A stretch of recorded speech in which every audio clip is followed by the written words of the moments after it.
সম্মানিত দিনী ভাই, একটা বিষয় খুব কষ্ট দিয়ে বলছি। আজকাল আমাদের অনেক সাধারণ কওমি শিক্ষক মাদ্রাসা ছেড়ে যাচ্ছেন। শুধু আইলেম দিন দিয়ে জীবন কাটাতে চেয়েছিলেন তারা, কিন্তু পেরে উঠছেন না। হ্যাঁ, আমরা জানি সব মুহতামিম সাহেব একরকম নন। অনেকেই আছেন যারা শিক্ষকদের মর্যাদা দেন, ভালোবাসেন, কিন্তু দুঃখজনকভাবে অধিকাংশ মাদ্রাসায় অধিকাংশ মুহতামিম সাহেব সাধারণ শিক্ষকদের সঙ্গে বাজে আচরণ করেন। সময় মতো বেতন দেন না, সম্মান তো দূরের কথা, কথায় কথায় অপমান, টর্চার, মানসিক চাপ। যারা শিক্ষক নন তারা কেবল চাকর।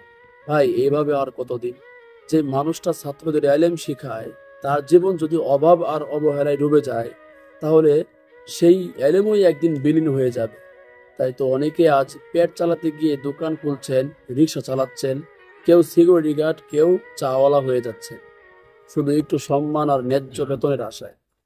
আমরা যদি এখনোই না ভাবি, ভবিষ্যতের প্রজন্ম এলেম শিখবে কার কাছ থেকে?